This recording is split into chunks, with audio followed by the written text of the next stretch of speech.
let me refer you to a very old hymn, but the words are just lovely. Let me speak it to you. Now thank we all our God with all heart and hands and voices, who wondrous things hath done, in whom his world rejoices, who from our mother's arms hath blessed us on our way with countless gifts of love, and still is ours today. Oh, may this bounteous God through all our life be near us, with ever joyful hearts and blessed peace to cheer us, to keep us in his grace, and guide us when perplexed, and free us from all ills in this world and the next. All praise and thanks to God the Father now be given, the Son, and him who reigns with them in highest heaven, the one eternal God, whom heaven and earth adore. For thus it was, is now, and shall be evermore. Well, what shall we say then?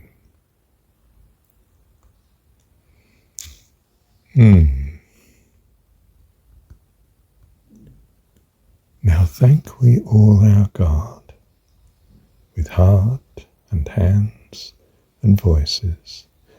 That's outward worship, isn't it? I expect it's a church type hymnal, isn't it, really?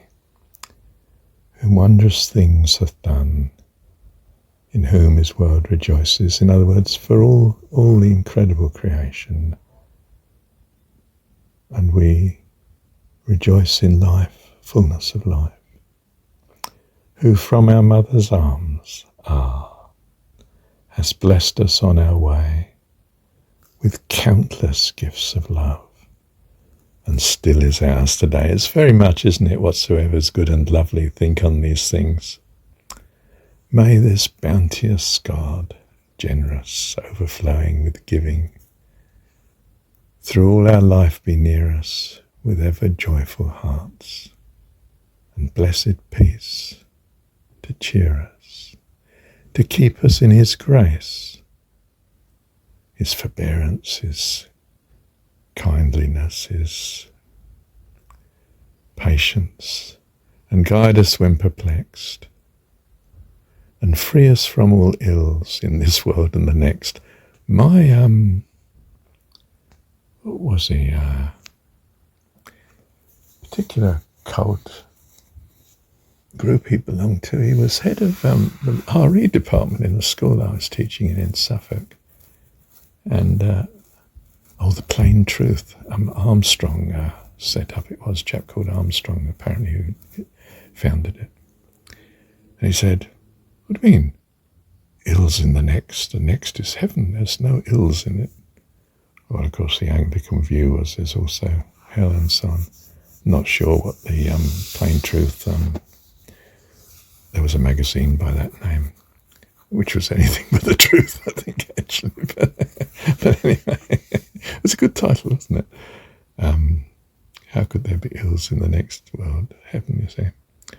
All praise and thanks to God, the Father, now be given. That actually says unwittingly that God is the Father. Then it sort of includes this, the Son, which Christian religion takes to be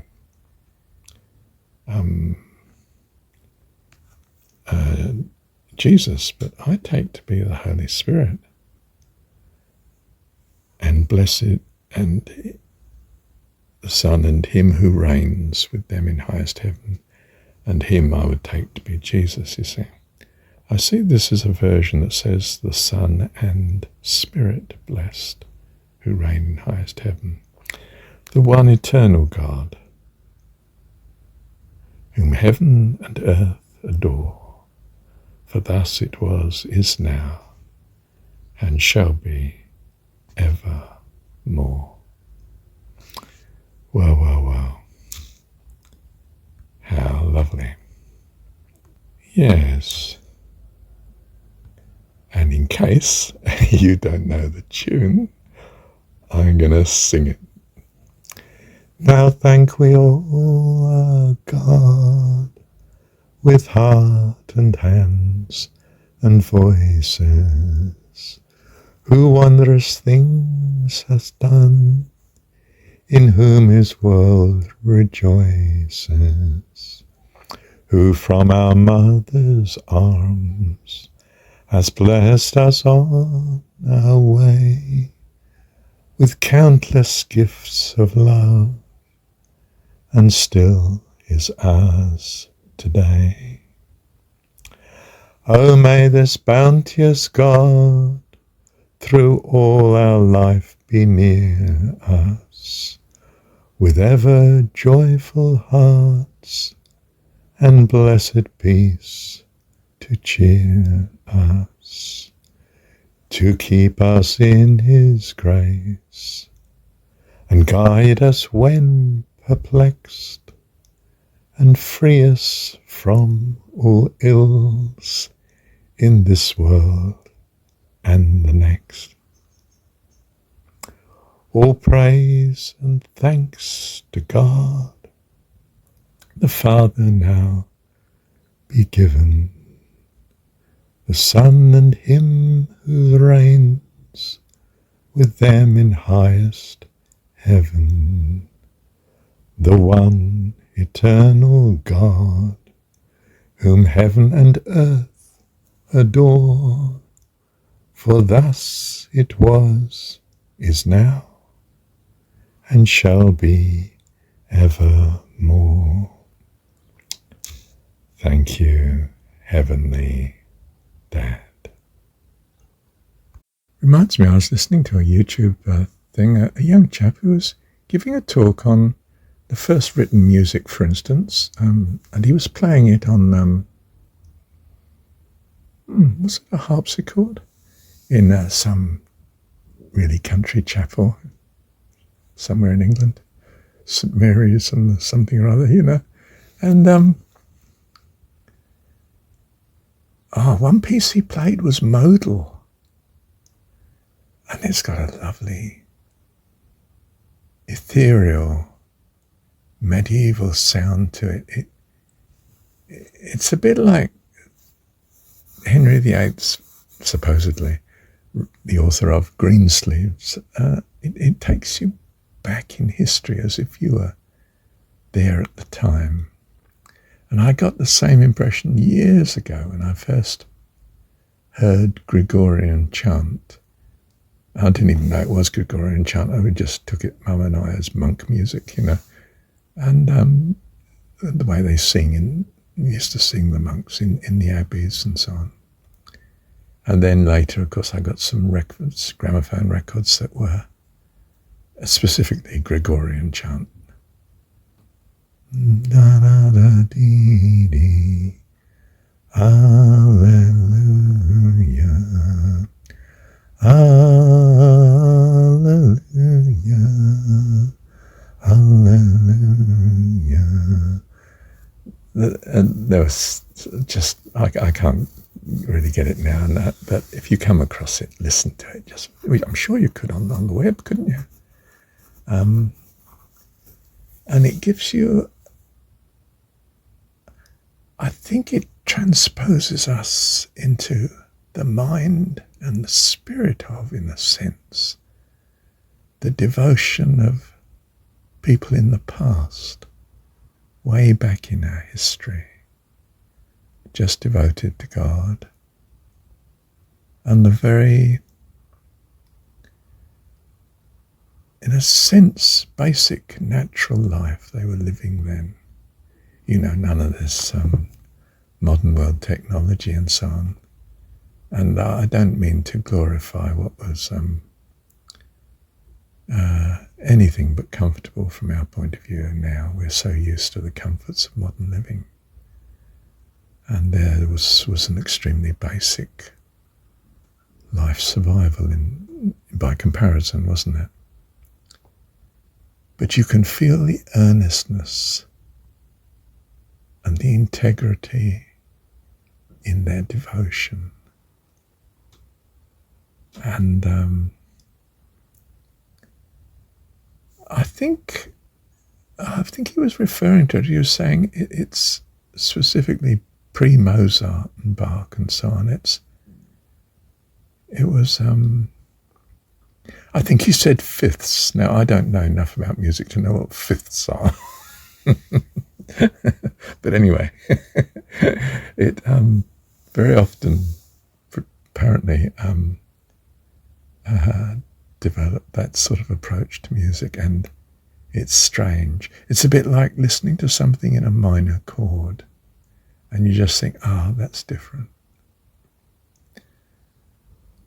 I think one of the most moving, although you would have said secular things, was listening to Wagner's, I think it's Prelude to Act something or other, in his piece called Lohengrin.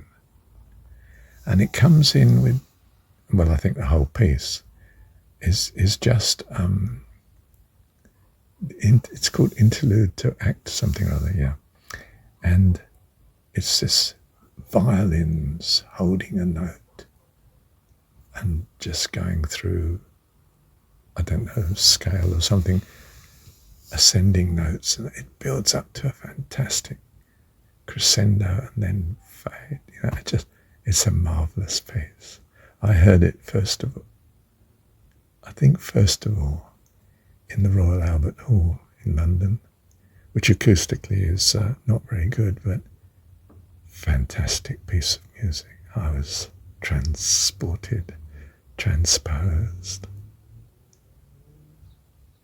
Astonishing thing, music. When you devote yourself to God in praise, in worship, singing, I'm so utterly with the Pentecostals and Charismatics in that way when they worship. The words are not necessarily with me, but the earnestness and the devotion and the way the music lifts one's spirit is just wonderful. And if you haven't experienced it, well, I certainly hope and expect that you will.